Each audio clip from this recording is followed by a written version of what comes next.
आज हम बात करेंगे कि इंट्रोवर्ट होना अच्छा है कि एक्सट्रोवर्ट होना अच्छा है, या इसके अलावा भी कुछ होता है। हम इंट्रोवर्ट उसे बोल देते हैं जो संकुचित है, जो ज्यादा नहीं बोलता है, अपने आप से मतलब रखता है। और एक्सट्रोवर्ट उसे बोल देते हैं जो ज्यादा बाहर बोलता है, बाहरी लोगों से संगति ज्यादा रखता है, ज्यादा बातें करता है, उसे हम एक्सट्रोवर्ट बोल देते हैं। इसमें कोई श्रेष्ठ नहीं है, सब मन का खेल है। ऐसा नहीं है कि इंट्रोवर्ट है तो ज्यादा अच्छा है या एक्सट्रोवर्ट है तो ज्यादा अच्छा है। जो असली चीज होता है वो होता है शांत होना। शांत होने का मतलब न इंट्रोवर्ट है न एक्सट्रोवर्ट, न बाहर का खेल चल रहा है न अंदर का खेल चल रहा है। हम खेल से ही आजाद हैं। इंट्रोवर्ट होना या एक्सट्रोवर्ट होना ये बस एक कंडीशनिंग है। हम संस्कारित ऐसे हैं, हमारा नेचर ऐसा है। इसमें ऐसा नहीं कि ये बुरा है ये अच्छा है। दोनों मन का ही खेल है। जो इंट्रोवर्ट भी होता है वो अपने आप से बात तो कर ही रहा होता है, उसके मन में बहुत सारी चीजें तो चल ही रही होती है। हाँ, वो बाहर बात नहीं करता है। जो एक्सट्रोवर्ट होता है वो बाहर ज्यादा बातें करता है, अंदर उतनी बातें नहीं करता है। लेकिन जो शांत है, जो न बाहर ज्यादा बात कर रहा है न अंदर ज्यादा बात कर रहा है, वो मौन है। इसको हम एक एग्जाम्पल से समझते हैं कि एक क्लासरूम है, उसमें 60 बच्चे पढ़ रहे हैं और टीचर मना करता है कि आपस में बात मत करो, जो हमारे साथ भी हुआ है। तो वहां पे संस्कार दे दिया गया है कि आपस में बात नहीं करना है, तो बच्चे शांत हो जाते हैं।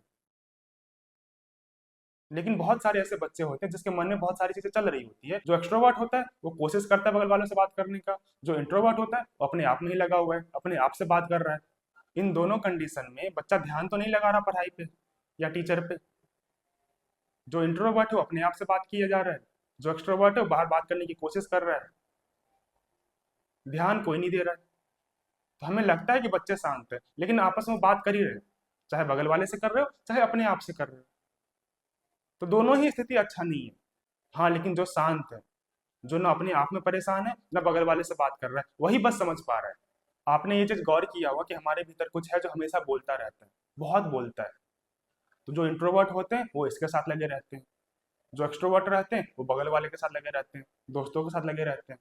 तो ना इंट्रोवर्ट होना है ना एक्सट्रोवर्ट होना है, हमें शांत होना है। पहले मन के खटपट को हटाना पड़ेगा, तभी हमारे होठ रुकेंगे। मन में बहुत सारी खटपट चल रही हो, होठ को सिल भी दोगे तो क्या फर्क पड़ता है? अंदर से तो परेशान हो ही रहे ना, अंदर में हजार चीजें तो चल ही रही है।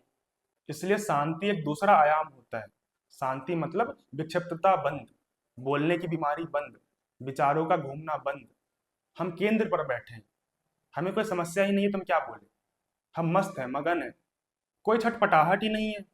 बोलने के लिए भी तो समस्या होनी चाहिए ना, सोचने के लिए भी तो चुनौती चाहिए ना। कुछ चल ही नहीं रहा है अंदर, तो क्या बोले। मस्त है अपने आप में ही। जीवन में कोई समस्या ही नहीं है तो क्या सोचें। जो बात है वो पूरी है, तो किसी से भी क्या पूछें। हम शांत है बिल्कुल। जब अकेलापन है ही नहीं तो किसी को क्यों तलाशे। यही है शांति। और शांति का अर्थ ये नहीं है कि हमारा किसी से संबंध नहीं होगा, रिश्ता नहीं होगा। असली में जो शांत होगा उसके ही रिश्ते प्रेमपूर्ण होंगे, स्वस्थ होंगे। वही एक अच्छा रिश्ता बना सकता है। एक अशांत व्यक्ति तो सिर्फ हिंसा का रिश्ता रखेगा, वो हमेशा निर्भर रहेगा तुम्हारे पे। जो निर्भर नहीं है मात्र वही प्रेम कर सकता है। प्रेम में ये नहीं होता कि मैं तुम पे निर्भर तुम मुझ पे निर्भर। आप जिस पे निर्भर होते हो आप उसके प्रति हिंसक हो जाते हो। आप उसे बांध के रखना चाहते हो, आप उसका यूज करते हो। आप किसी भी चीज पे डिपेंडेंट हो, उसको तो अपने पास रखोगे ना। जैसे कि आप पेन से लिखते हो, तो आप पेन पे डिपेंडेंट हो लिखने के लिए।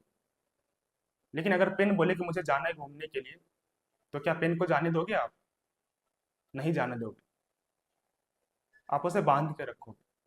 क्यों? क्योंकि आप उस पर डिपेंडेंट हो। जो भी आप पे निर्भर है वो कभी आपको आजाद नहीं होने देगा, क्योंकि उसके स्वार्थ पूरे होते हैं आपसे। आप अगर आजाद हो जाओगे तो उनका स्वार्थ पूरा नहीं होगा, तो वो आपको बांध के रखेंगे फिर। और जो भी रिश्ता जो भी चीजें आपको मुक्ति ना दे, तो फिर वो प्रेम नहीं है। ना अंदर ना बाहर, बस शांत। और जब आप शांत रहते हो तो आप अपने नेचर का यूज कर सकते हो अच्छे से। आप चाहे इंट्रोवर्ट हो चाहे एक्सट्रोवर्ट हो। अगर आप इंट्रोवर्ट हो और सामने कुछ अच्छा मिल रहा है, कोई अच्छा ज्ञान दे रहा है, उससे बात करना जरूरी है, तो आप अपने नेचर के खिलाफ जाके उससे बात करोगे, क्योंकि अच्छी चीजें हैं। आप अच्छे रिश्ते बनाओगे, अच्छी बातें करोगे, अच्छे ज्ञान लोगे वहां से अपने नेचर के खिलाफ जाके। लेकिन जो शांत है और एक्सट्रोवर्ट है, और बाहर हजार चीजें हैं जो गंदी है, जो हमें नहीं लेना है, हमें उनसे बात नहीं करना है, तो ये अपने नेचर के खिलाफ जाके अपने आप से बात करेगा, बाहर नहीं जाएगा बात करने, नहीं बटोरेगा गंदे ज्ञान को, नहीं बात करेगा ऐसे इंसान से जो गंदगी फैला रहा हो, तो यहाँ पे वो भी अपने नेचर के खिलाफ चला जाएगा। तो हमें इस चीज से परेशान नहीं होना है कि इंट्रोवर्ट अच्छा होता है कि एक्सट्रोवर्ट अच्छा होता है। दोनों अच्छा होता है जब आप शांत रहते हो, अंदर से शांत रहते हो। आप अंदर से बस शांत रहो, फिर इस बात से फर्क नहीं पड़ता कि आप इंट्रोवर्ट हो कि एक्सट्रोवर्ट हो।